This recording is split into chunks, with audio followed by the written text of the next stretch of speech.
Hello. आज है Friday और नहीं सॉरी आज कौन सा दिन है? आज है संडे और आज है 12 तारीख 12 जुलाई। अभी 2-3 दिन से मैंने कोई भी वीडियो नहीं डाला। 2 दिन से 2 या 3 दिन से मैंने वीडियो नहीं डाला। कुछ थोड़ा सा बिज़ी हो गया था तो वीडियो बन नहीं पा रहा था। होता है, कभी कभी हो जाता है। अभी कंटिन्यूसली डालना चाहिए लेकिन अभी शुरुआत में ही मैं ऐसा कर दे रहा हूँ तो पॉसिबल गड़बड़ हो गया। Any which ways, welcome back. Sunday morning somewhat around 9:30. So I will discuss about some of the facts. The first fact which I will be talking about is Hanoi Treaty. Hanoi Treaty is nothing but a cyber security treaty of United Nations. Hanoi Treaty sign हुई है 76 countries के द्वारा out of 72 countries के द्वारा out of 193 United nation के members. ठीक है, ये साइबर सिक्योरिटी से रिलेटेड ट्रीटी है। इंडिया ने इसको साइन नहीं किया। दूसरा इम्पॉर्टेंट फैक्ट है कि कैमरून एक जगह है अफ्रीका में। कैमरून के जो प्रेसिडेंट है कैमरून के प्रेसिडेंट पॉल बिया वर्ल्ड के सबसे ओल्ड सबसे बुजुर्ग प्रेसिडेंट हैं। 92 इयर्स के हैं ये, और ये सबसे बुजुर्ग प्रेसिडेंट हैं। तो ये चीज़ एक बड़े इंटरेस्टिंग फैक्ट है कि सबसे बुजुर्ग प्रेसिडेंट कौन हुए, तो पॉल बिया। कहाँ के? कैमरून के। कैमरून कहाँ पे है? कैमरून अफ्रीकन कंट्री है। कैमरून के आसपास की जो कुछ कंट्री जो आप लोग जानते होंगे, जो उसके बॉर्डरिंग कंट्रीज़ हैं, कुछ जिसका नाम आप लोगों ने सुन रखा होगा। नाइजीरिया का सुन रखा होगा आपने, है ना। Central Africa Republic, I don't think बहुत लोगों ने सुना होगा। रिपब्लिक ऑफ कॉन्गो ज़रूर आपने सुन रखा होगा। इक्वेटोरियल गिनी आपने ज़रूर सुन रखा होगा।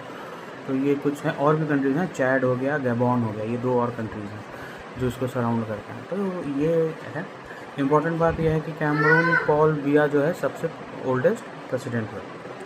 ठीक है, इसके बाद एक जो मेरे को जानना था, बताना था मुझे, जो बुकर प्राइज़ जो है 2025 का डेविड सजाले SZALAY डेविड सजाले को मिली है उनकी किताब फ्लैश के लिए, है ना।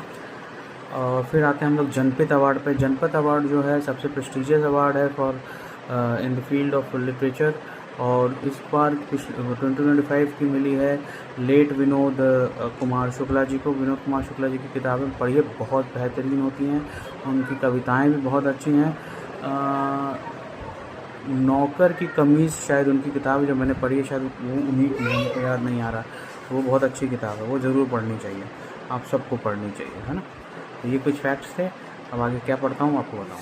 कुछ स्टेट्स के फॉर्मेशन डेज के बारे में बताता हूँ मैं। जैसे कि आंध्र प्रदेश का फॉर्मेशन हुआ था 1 नवंबर को। कब? 1956। आंध्र प्रदेश सबसे पहला स्टेट था जो on the basis of language जिसका फॉर्मेशन हुआ था, है ना। और आज़ादी के पहले उड़ीसा था जो सबसे पहले लैंग्वेज के बेसिस पे ब्रिटिशर्स ने उसको अलग किया। ठीक है, बट इन जनरल अगर पूछा जाता है तो जो स्टेट रीऑर्गेनाइजेशन बना हुआ है वो लैंग्वेज के बेसिस पे हुआ। तो उसमें सबसे पहला स्टेट बना है आंध्र प्रदेश, जो 1 नवंबर 1956 को बना है। मध्य प्रदेश भी 1 नवंबर 1956 को बना है। और फिर जाकर के वापस 1 नवंबर 2000 को मध्य प्रदेश से छत्तीसगढ़ अलग हो गया है ना, वो भी 1 नवंबर को हुआ। अब आते हैं और क्या बना है। हाँ, पौंडीचेरी या पुडुचेरी 1 नवंबर 1954 को ये इसका एडमिनिस्ट्रेशन इंडिया में मर्ज हुआ। मतलब इंडिया में ये मर्ज हुआ था। अभी तक टेरिटरी नहीं बनी थी। इंडिया की टेरिटरी बनी है 1963 में, लेकिन मर्ज सबसे पहले 1 नवंबर 1954 को हुआ। ठीक है, पंजाब और हरियाणा भी 1 नवंबर 1966 में फॉर्म हुए। तो जितने स्टेट्स का मैंने नाम लिया सब 1 नवंबर को हुए हैं, ध्यान रखिएगा। MP भी, आंध्र प्रदेश भी, दोनों की ईयर है 1956, बस डेट 1 नवंबर है। पंजाब हरियाणा 1966, डेट 1 नवंबर है। छत्तीसगढ़ डेट 1 नवंबर है, ईयर 2000, है ना। पौंडीचेरी कब हुआ? पुडुचेरी या पौंडीचेरी कब इंक्लूड हुआ इंडिया में? 1 नवंबर, ईयर है 1954। ईयर अलग अलग हैं, डेट एक है, 1 नवंबर। तो इसलिए बोलते हैं 1 November is the foundation day of many states. Andhra Pradesh हो गया आपको, हरियाणा हो गया, छत्तीसगढ़ हो गया, मध्य प्रदेश हो गया, पुडुचेरी हो गया, पंजाब हो गया। तो 1 नवंबर का इम्पोर्टेंस ये है। अभी बज गए 10 और संडे को जैसे मैं एक टेस्ट देता हूँ तो आज है टेस्ट ज्योग्राफी और एनवायरनमेंट का। पिछले टेस्ट का मैंने रिव्यू ही नहीं किया, तो वो बड़ा दिक्कत वाला चीज़ है। मैंने उसका रिव्यू नहीं किया और अभी ये नया टेस्ट देना है, तो दोनों चीज़ों डबल मेहनत हो जाएगा इस महीने। और सी सैट भी दूंगा। देखिए कुत्ता बहुत भौंक रहा है हमारा, देखिए ये क्या है। चलो देता हूँ, दे के बताता हूँ कितने मार्क्स है। अभी तक एवरेज 31 मार्क्स आ रहे हैं 60 में से, 67 में से 50% के आसपास। तो देखिए इसमें क्या है। तो लेट्स हेलो फ्रेंड्स, मैंने टेस्ट दे दिया, नहा धो के तैयार हो गया। टेस्ट में इस बार बहुत ही कम मार्क्स आए हैं। टेस्ट में मेरे को 17-18 मार्क्स आए हैं आउट ऑफ 66। अभी तक 31 आते थे। मेरे को ज्योग्राफी, मेरे को समझ में आ रहा है कि ज्योग्राफी समथिंग जो मेरे को समझ में, मतलब कुछ उसका सॉल्यूशन देना होगा। मेरे पास कुछ टेस्ट सीरीज़ हैं ज्योग्राफी के, क्या उसी को लगाऊं? फिर वही है कि मैनेज नहीं हो पा रहा है। पूरा पढ़ूं, टेस्ट सीरीज़ लगाऊं। अभी से पॉलिटी और आपका एंशिएंट कर रहा हूँ। अब उसकी टेस्ट सीरीज़ लगाऊं, पॉलिटी की टेस्ट सीरीज़ लगाऊं, ज्योग्राफी की टेस्ट सीरीज़ लगाऊं, सारा पेंडिंग है। मॉडर्न हिस्ट्री की टेस्ट सीरीज़ पेंडिंग है ही है, टेस्ट सीरीज़ पेंडिंग है। तो किसी एक, मैं सोच रहा हूँ एक डायरेक्शन से टेस्ट सीरीज़ भी चालू करता हूँ। देखेंगे, देते जाएंगे। जो समझ में आए उसका लिखेंगे, नहीं आएगा तो हटा देंगे। एक्चुअली क्या, उसके नोट्स बन जाने पे ना, जैसे टेस्ट सीरीज़ दिया, कुछ नहीं आया, उसका नोट्स बनाया, वो नोट्स ही बहुत ज़्यादा हो रहा है। फिर उस नोट्स को कब रिवाइज़ करो, समझ लो। ऐसे तो क्या हो रहा है कि नोट्स बढ़ते चले जा रहे हैं। मैं आपको बताता हूँ, देखिए ये एक नोट्स है मेरे पास, जिसमें मैं एक डेली का MCQs आते हैं, 50 MCQs करंट अफेयर्स और थोड़े से वो मिला के उसके नोट्स हैं, वो डेली के हैं। वो करते मैंने जून से चालू किया था, अभी जुलाई के किसी में चल रहा हूँ, 4 जुलाई में चल रहा हूँ। आज हमारा 10 दिन का ऐसे ही चला गया, पीछे हो जाता हूँ उसमें। हाँ, फिर जो भी जैसे आज टेस्ट दिया है उसका रिव्यू करूँगा, उस टेस्ट का रिव्यू में भी दिक्कत हो जा रहा है, वो भी बहुत टफ हो जा रहा है। फिर MCQs हैं, उसमें वो हो जा रहा है। कोई एक पैटर्न पकड़ के वो करूँ तो ज़्यादा बेहतर है, और वो समझ में नहीं आ रहा। मैं सोच रहा हूँ एक टेस्ट कोई भी, चाहे अभी पॉलिटी का MCQ कर रहा हूँ और एंशिएंट हिस्ट्री भी MCQ कर रहा हूँ। तो टेस्ट जो है, जो शॉर्ट टेस्ट हैं टॉपिक वाइज, वो मैं ज्योग्राफी की चालू कर देता हूँ। तो ये है ना, देखता हूँ, मैं आपको बताता हूँ। बाय। Hello friends, hello. अभी बज रहे हैं शाम के 5 और मैं पढ़ रहा हूँ वैदिक एज, मतलब एंशिएंट इंडियन हिस्ट्री, आप समझ गए होंगे। तो कुछ फैक्ट्स, जैसे मैं आपको हर वक्त फैक्ट्स बताता हूँ, आज भी फैक्ट्स बताऊँगा। कुछ ऐसे फैक्ट्स जो आपने शायद पढ़ रखे होंगे, कुछ ऐसे फैक्ट्स जो आपने नहीं भी पढ़े होंगे, लेकिन मोस्टली आपने पढ़ ही रखे होंगे। सबसे पहला चीज़, वैदिक काल। वैदिक काल आता है हड़प्पन काल के बाद। हड़प्पन काल के बाद वैदिक काल की शुरुआत होती है, और ये वैदिक काल की शुरुआत लगभग 1500 BC से लेकर के 600 BC तक होती है। ये वैदिक काल 2 हिस्सों में बढ़ता है। इसको पहले बोलते हैं early Vedic period and later Vedic period.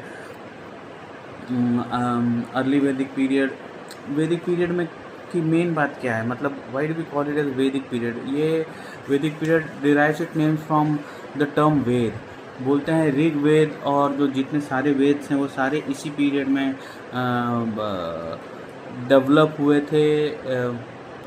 हाँ, इसी पीरियड में डेवलप हुए, that should be the right word और द टर्म। ये इसी पीरियड में डेवलप हुए थे। इसमें जो मैंने आपको अभी बताया था कि दो ये वैदिक पीरियड दो हाफ्स में डिवाइड होते हैं।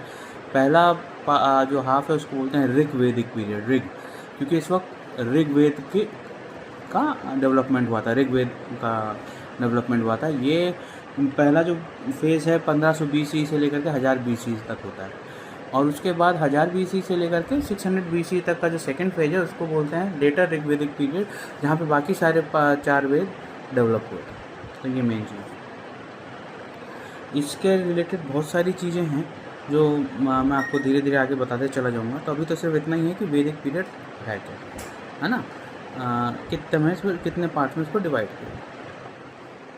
हेलो, तो मैंने बताया कि वैदिक पीरियड का डेफिनेशन क्या है। वैदिक पीरियड वेद शब्द से आया है, ये मैंने आपको बताया। ठीक है।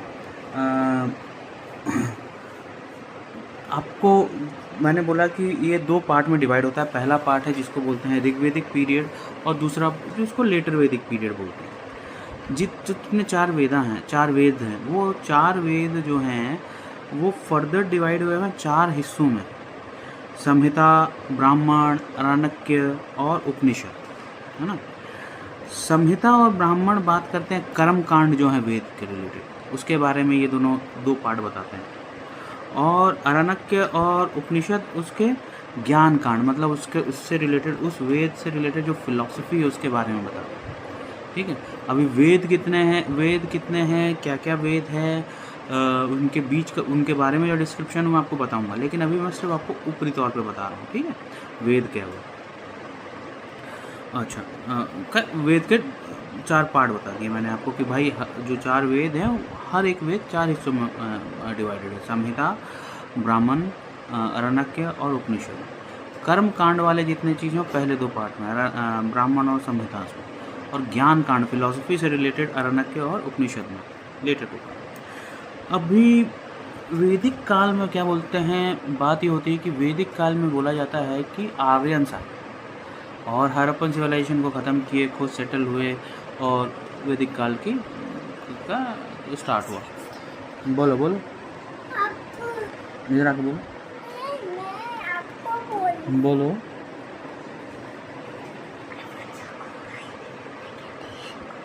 हाँ, माँ से बोलो, मैं नहीं आया तो मैं भी तो काम ही कर रहा हूँ। चढ़ के नहीं, वहाँ गर्म है, दूध का गर्म हुआ इसलिए वहाँ नहीं चढ़ने दूंगा, है ना। प्लीज़ डोर हटा के जाओ। तो ये बात है। अभी बोलते हैं कि ये आर्यंस आए कहाँ से। बोला जाता है जब वैदिक काल चालू हुआ तो उस वक्त आर्यंस सब सिंधु या इंडस वैली आया और वहाँ आके सेटल हुए, तब से ये वैदिक पीरियड चालू हुआ। तो अब क्वेश्चन उठता है कि ये आर्यंस आए कहाँ से।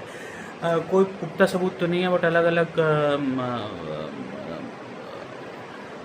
हिस्टोरियंस ने अलग अलग थॉट, अलग अलग लॉजिक पे अलग अलग जगह बताए हैं। जैसे कि आपने बाल गंगाधर तिलक जी का नाम सुना होगा। बाल गंगाधर तिलक जो हमारे फ्रीडम फाइटर थे, उन्होंने कहा कि आर्यंस आए हैं नॉर्थ पोल से।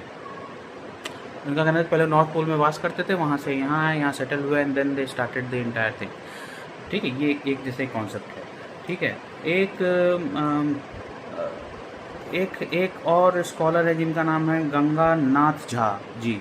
पी गंगानाथ झा जी का कहना है कि वो ब्रह्मऋषि देश से आए थे। ब्रह्मऋषि देश क्या है ये मैं आपको बताऊंगा। तो इनका कहना है ब्रह्मऋषि देश से आए थे। फिर एक जो मैक्स मुलर का कहना है कि मैक्स मुलर जो बहुत बड़े हिस्टोरियन रही हैं, मैक्स मुलर का कहना है कि भाई वो सेंट्रल एशिया से आए थे। तो ऐसे एक और स्कॉलर है जिनका नाम है एल.डी. काला। इन्होंने कहा कि भाई कश्मीर से आए थे। तो अलग अलग थॉट प्रोसेस है, अलग अलग लॉजिक है, बट अभी तो कुछ कंफर्म है नहीं। तो ये है, कुछ लोगों का कहना है वही कि भाई ब्रह्मऋषि देश से आए थे, ब्रह्मर्षि देश से आए थे। कुछ का कहना है सेंट्रल एशिया से, नॉर्थ पोल से, तिब्बत से भी। स्वामी दयानंद सरस्वती ने कहा कि भाई आर्यन जो हैं तिब्बत से आए हैं। तो सब स्कॉलर्स ने अपने अपने थॉट प्रोसेस बताई लॉजिक लगाकर। तो अभी कुछ क्लैरिफिकेशन एग्जैक्टली नहीं कहाँ से आए है। इसमें मैं आपको और चीज़ बताता हूँ कि जब ऋग वैदिक पीरियड था, यानी कि अर्ली वैदिक फेज था, तब तक आयरन का पता नहीं था। हड़प्पन पीरियड में भी आयरन का पता नहीं था। अर्ली वैदिक पीरियड में भी आयरन का पता नहीं था। आयरन की खोज तब तक नहीं हुई, ये ध्यान रखने वाली था। अब हम लोग सबसे पहले बात करते हैं कि ऋग वैदिक पीरियड में हुआ क्या एक्चुअली। ऋग वैदिक पीरियड में ऋग्वेद का डेवलपमेंट हुआ। ऋग्वेद में अभी ऋग्वेद से हमें पता चला है कि भाई ये किस एरिया के बारे में बता रहा है। ऋग्वेद कहाँ डेवलप हुआ होगा, क्योंकि उस ऋग्वेद में अलग अलग जोग्राफिकल लोकेशंस के बारे में बताया, जिससे पता चलता है कि नहीं भाई ये जो भी ऋग्वेद को डेवलप जिन ऋषियों ने किया है वो कहाँ आके सेटल हुए। एक आइडिया उससे मिलता है। जैसे कि मैं आपको बताता हूँ, ऋग्वेद में अफ़गानिस्तान की 4 नदियों के बारे में का वर्णन किया हुआ है, जिसका नाम है खुब्बा, क्रूमू, गोमती और सुवस्तु। कुबा कुछ भी नहीं, आज का हम लोग उसको काबुल रिवर के नाम से जानते हैं। स्वात रिवर है, गोमल है, कुर्रम है, ये चारों अफगानिस्तान में फ्लो करने वाली रिवर्स हैं। तो इसका वर्णन किया गया। ऋग्वेद में यमुना, गंगा और सरस्वती तीनों का वर्णन किया गया। यमुना का 3 बार, गंगा का 1 बार और सरस्वती को सबसे प्योरेस्ट नदी के बारे में का दर्जा दिया गया ऋग्वेद में। इसका माते तमा, देवी तमा और नदी तमा, ये 3 नाम से सरस्वती को बुलाया गया। माते तमा, देवी तमा और नदी तमा। ठीक है, देखिए माते तमा मतलब बेस्ट ऑफ ऑल मदर्स, देवी तमा मतलब बेस्ट ऑफ ऑल देवीज और नदी तमा मतलब बेस्ट ऑफ ऑल रिवर्स, है ना। तो ये चीज़ है, तो ये चीज़ गंगा, यमुना और सरस्वती तीनों का इसमें वर्णन किया गया। अभी मैंने आपसे बोला था ब्रह्माशी देश, है ना, ब्रह्माशी देश। किन्होंने बोला है? गंगा नाथ झा जी ने बोला है कि ये जो आर्यन है कोई और नहीं, ब्रह्माशी देश से they migrated to India and then they spread across the northern part of the country. तो ये हैं क्या चीज़? ये जो ब्रह्माशी देश है, ये इनके हिसाब से, ऋग्वेद के हिसाब से है गंगा यमुना दायोब रीजन, जो है जहाँ गंगा और यमुना के जो के बीच का जो लैंड फॉर्म है, लैंड मास है, हरियाणा वो एरिया जहाँ से गंगा और यमुना दोनों, वो वाला लैंड मास जो है उसको दाऊब बोलते हैं, है ना। 2 नदियों के बीच के एरिया को दाऊब बोलते हैं। तो वहाँ से ये लोग माइग्रेट हुए। तो ये ब्रह्मशी देश है। ठीक है, ये एक चीज़ हुआ आप मैं बताने वाला था। हाँ, तो मैंने क्या बताया आपको कि भाई 4 बेसिक अफगान की नदियों के बारे का वर्णन है ऋग्वेद में। ऋग्वेद में और क्या चाहिए? ऋग्वेद में देखिए गंगा, यमुना, सरस्वती का वर्णन है। यमुना 3 बार है, गंगा 1 बार है, सरस्वती को नदी तमा बोला गया है, देवी तमा बोला गया है और माते तमा बोला गया है ना। अब देखिए क्या क्या और रिवर्स के नाम की बात हुई है, ऋग्वेद में मेंशन है। असाकिनी, जिसको चेनाब बोला गया है। विपाशा, जो ब्यास रिवर है आज की, है ना। परशुनी, जिसको रावी रिवर बोलते हैं। वितस्ता, जो आज का झेलम नदी है। ठीक है, सादानीरा, जिसको गंडक बोलते हैं। शुतुद्री, जिसको सतलज बोलते हैं। और दृष्टवती, जिसको घग्गर नदी बोलते हैं आज के डेट में। ये सारे नदियों का वर्णन किया गया था। इससे हमें पूरा पता चलता है कि भाई कि आखिर ऋग्वेदिक काल में क्या एक्सपेंशन रहा है, ज्योग्राफिकल एक्सपेंशन आर्यंस का क्या रहा है, या जो आके वहाँ सेटल हुए हैं उसके बाद उनका क्या रहा है। क्योंकि आपको मैंने पिछली बार बताया था कि जो इंडस वैली सिविलाइजेशन या हड़प्पन सिविलाइजेशन के लोग थे, उनकी सभ्यता ख़त्म हुई। जब ख़त्म हुई तो उसके बहुत सारे कारण बताए गए। तो उसमें से एक कारण बोला गया था कि आर्यंस आकर के इन्वेड किए थे। आपको याद हो, मैं ज़रा पढ़ देता हूँ एग्जैक्टली कोई। हाँ, गॉर्डन चाइल्ड, व्हीलर और स्टुअर्ट पिगट ने बोला था कि आर्यंस का अटैक हुआ था, है ना। आर्यंस का अटैक होता है। ये आर्यंस कहाँ से आए? तो आर्यंस कहाँ से आए, इसके अलग अलग थ्योरी हैं। किसी ने बोला, दयानंद सरस्वती जी ने बोला कि भाई ये तिब्बत से आए हैं। ऐसे कुछ लोगों ने बोला सेंट्रल एशिया से आए हैं। कुछ ने बाल गंगाधर तिलक जी ने बोला कि नहीं भाई ये तो नॉर्थ पोल से ही आए हैं। तो ऐसी बात है। तो आए, डेवलप हुआ और उसके बाद उसका जोग्राफिकल ऋग्वेद में इतनी सारी नदियों के बारे में बताया गया। तो ये एक चीज़। हाँ, अब ये लास्ट चीज़ जो मैं आपको इसका वीडियो को बंद करके दूसरी जब आगे बताऊंगा तो आगे फैक्ट्स बताऊंगा। लास्ट चीज़ क्या है? मैंने बोला ये वैदिक काल था। ठीक है, यहाँ वेदों का डेवलपमेंट हुआ था। पहला आता है ऋग्वेदिक पीरियड, जो 1600 या 1500 BC से 1000 BC तक था। यहाँ पे इस वक्त ऋग्वेद का डेवलपमेंट हुआ था। फिर 1000 BC से लेकर 600 BC तक, जिसको लेटर वैदिक काल बोलते हैं, इसमें बाकी सारे वेदों का डेवलपमेंट हुआ था। और ये कौन से वेद थे? सामवेद, यजुर्वेद और अथर्ववेद। ये 3 वेदों का लेटर वैदिक पीरियड में डेवलपमेंट हुआ था। तो कुल मिला के हमारे कितने वेद हो गए? Rigveda, Samaveda, Atharvaveda, Yajurveda. Rigveda early Vedic period में डेवलपमेंट हुआ था और बाकी तीनों का लेटर वैदिक पीरियड में डेवलपमेंट हुआ, है ना। अब मैं आपको कुछ वेदों के बारे में बताऊंगा जो इम्पोर्टेंट फैक्ट्स होंगे, क्योंकि अगर मैं सारी चीज़ें बताने चला गया, कंपटीशन रिलेटेड भी सारी चीज़ें बताने चला गया तो बहुत लंबा वीडियो हो जाएगा। तो अब बिल्कुल फैक्ट कुछ इंपॉर्टेंट रहेंगी जो इंटरेस्टिंग मुझे लगेंगी तो बताऊंगा। तो ये थोड़ा सा मैंने एग्जॉस्टिव बता दिया, जिसकी शायद मुझे लग रहा है बहुत ज़्यादा चीज़ों की ज़रूरत नहीं थी, लेकिन वीडियो बनाया तो देखिएगा, अगर अच्छा लगे तो बताइएगा, है ना।